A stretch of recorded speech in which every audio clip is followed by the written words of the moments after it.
Selamat malam, Bapak Ibu, saudara-saudara yang terkasih dalam Yesus Kristus. Kembali lagi dalam acara Bacaan Rohani Tor KJ 2024. Bersama saya, Frater Deus dari Paroki Tangerang.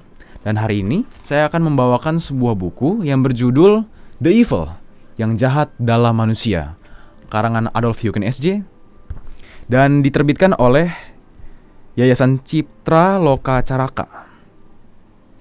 Dan sebelum kita memulai membahas mengenai buku ini dan membacakan buku ini, marilah kita bersatu di dalam doa agar apa yang kita dengarkan, apa yang kita bacakan sungguh bisa menggugah hati kita dan membantu kita untuk semakin dekat kepada Tuhan. Mari kita bersatu di dalam doa, dalam nama Bapa dan Putra dan Roh Kudus. Amin. Allah Bapa yang Maha Baik, kami bersyukur atas berkat yang Kau beri pada kami, sehingga kami boleh berkumpul di ruangan daring ini untuk mendengarkan dan membaca mengenai buku yang sudah Kau berikan kepada kami untuk kami dengarkan. Semoga lewat buku ini, semoga lewat apa yang kami dengarkan, kami semua sungguh bisa menjadi manusia yang lebih baik lagi. Kami bisa menjadi manusia yang semakin segambar dan secitra denganmu, sehingga kami semua bisa menjadi berkat bagi sesama kami dan terang bagi dunia ini. Terima kasih Tuhan, dimuliakanlah nama-Mu kini dan sepanjang masa. Amin. Dalam nama Bapa dan Putra dan Roh Kudus. Amin. Baik, saya akan membacakan buku ini, dan saya akan mengambilnya dari bab terakhir dari buku ini, karena bab terakhir ini adalah semacam ringkasan dari bab-bab sebelumnya yang sudah ada di buku ini. Dan bab 5 ini berjudul Mysterium Iniquitatis, atau dalam bahasa Indonesia disebut juga sebagai misteri kejahatan. Yang jahat adalah suatu rahasia. Setelah mendengar beberapa pendapat tentang alasan berbeda yang menyebabkan manusia berbuat jahat, sekarang kita bertanya-tanya, apakah asal-usul kejahatan yang dilakukan manusia itu terdapat di dalam manusia itu sendiri atau di luarnya? Jadi apakah manusia itu sendiri jahat atau cenderung berbuat jahat karena dengan mudah digodai dan terangsang dari luar? Manusia memiliki dorongan alamiah seperti agresi, seks, berkuasa, dan lain-lain. Dorongan seperti ini adalah sisa dari proses evolusi tubuhnya secara biologis. Jadi dari dalam dirinya manusia digodai untuk berbuat sesuatu yang merugikan sesama.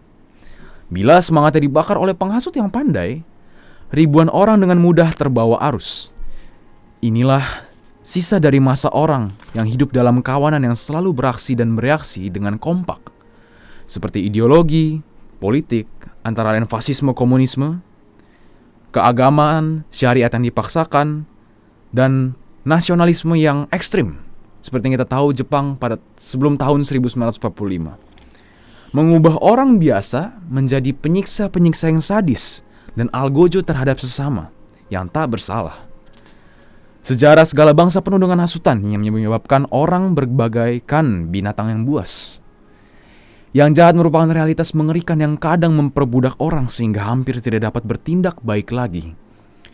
Tetapi yang jahat itu akhirnya sia-sia, tak pernah menghasilkan yang wajar.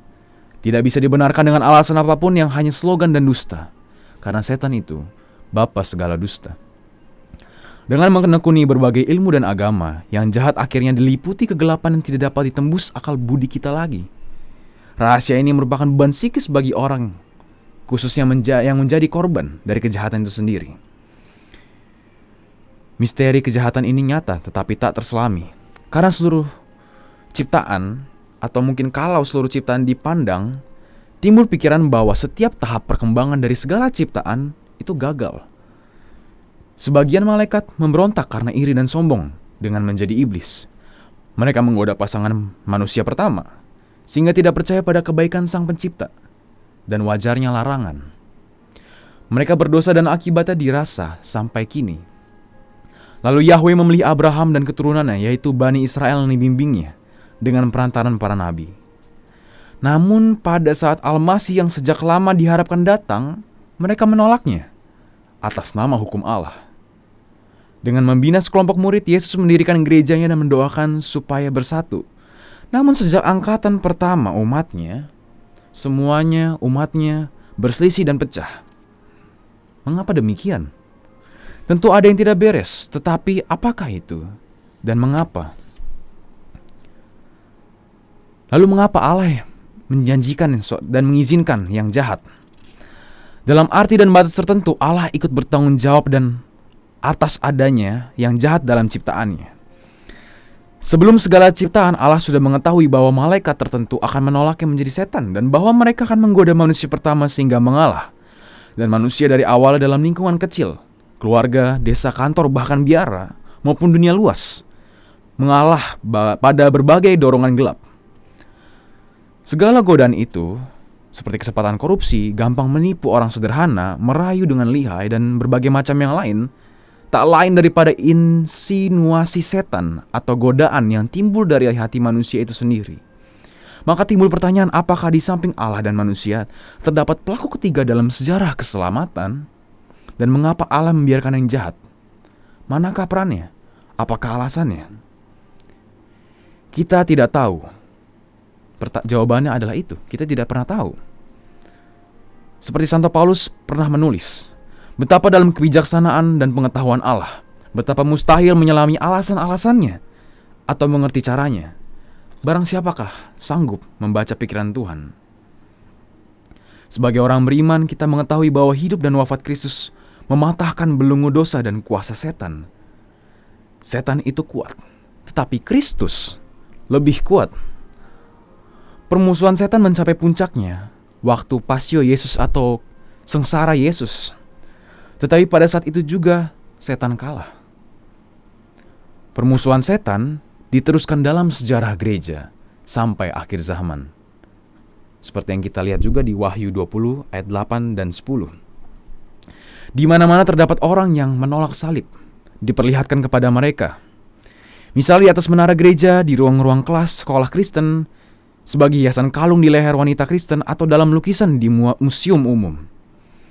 Ada orang yang menganggap melihat salib dengan Yesus terpaku padanya dianggap terlalu ngeri, tak tahan dilihat. Tetapi apakah akan terjadi jika tanda kasih ilahi ditolak? Orang lupa bahwa berkat luka-lukanya kita disembuhkan.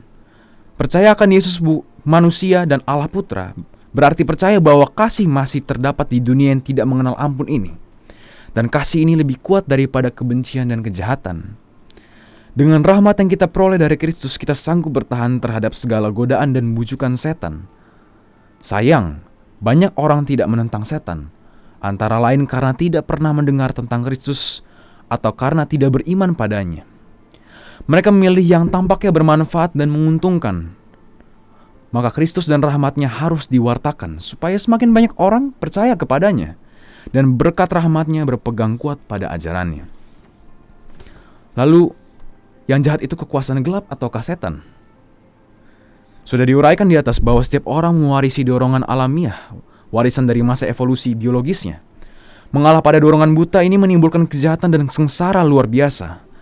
Para psikolog mengandaikan yang jahat bersarang dalam psike manusia, dan penyakit patologis amat berbahaya. Khususnya jika psikopat berhasil menggodai banyak orang untuk mengejar yang jahat dengan alasan yang tampak baik. Nah, selain sebab-sebab yang berakar di dalam manusia dan lingkungan yang membina manusia muda, apakah masih perlu percaya adanya setan? Artinya pengaruh jahat yang adikodrati? Injil dan ajaran gereja sejak awal berpegang pada adanya kekuatan jahat yang dengan sadar hendak menghalangi tumbuhnya kerajaan Allah dalam hati orang dan berusaha memujuk orang menempuh jalan yang gelap. Kekuasaan ini lazimnya kita sebut sebagai setan. Malaikat dan manusia sebagai makhluk harus dengan bebas memutuskan pilihan yang menentukan masa depan mereka. Maka mereka dapat bertindak keliru dan berdosa. Allah mengindahkan kebebasan malaikat dan manusia. Pikiran Allah kita tidak ketahui. Pada akhir zaman, peran serta makna yang jahat dalam perkembangan ciptaannya akan menjadi jelas. Allah mengenal cara bagaimana dari yang jahat dapat tumbuh yang baik. Allah mengendaki dunia ini dan kodrat manusia seperti adanya. Bagi kita yang jahat, itu suatu misteri. Gereja tetap memandang setan, asal segala yang jahat, sebagai seorang malaikat yang tidak mau tunduk pada Allah. Demikian pula pandangan hampir semua gereja bukan Katolik, adanya setan dianggap pasti. Sejak pertengahan abad yang lalu, beberapa teolog mempertanyakan adanya setan. Namun mereka tidak menerangkan dari mana yang jahat yang luar biasa kuat dalam seluruh sejarah manusia. Paling-paling mereka merujuk pada penemuan psikologi dan antropologi yang sebenarnya mengembalikan yang jahat kepada yang buruk. Berbeda dengan pandangan beberapa ilmuwan, para teolog mengajar bahwa yang jahat berasal dari yang baik, yaitu dari dorongan alamiah orang yang bersangkutan maupun dari setan. Iblis yang menggodai dengan licik. Iblis itu semula baik. Jadi asal atau sebab terdalam perbuatan jahat adalah manusia yang tidak menguasai dorongannya, maupun iblis-iblis yang menggoda. Tidak semua orang dididik baik sehingga mampu menguasai atau menyublimasikan dorongan-dorongan gelap mereka. Demikian bacaan rohani di sesi ini. Sekarang mari kita tutup dengan doa. Dalam nama Bapa dan Putra dan Roh Kudus. Amin. Allah Bapa yang Maha Baik, terima kasih seberkat-Mu. Engkau sudah menyertai kami selama sesi ini. Engkau sudah memberikan kami kesempatan untuk mendengarkan dan membacakan buku ini.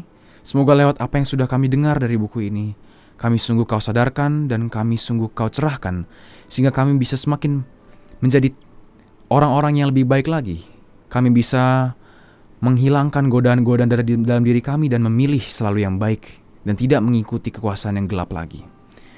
Dan semoga lewat kehidupan kami sehari-hari kami sungguh bisa menjadi pribadi-pribadi yang sungguh mewartakan kerajaan-Mu. Dalam nama Yesus Kristus kami berdoa dan mengucap syukur. Amin. Dalam nama Bapa dan Putra dan Roh Kudus. Amin.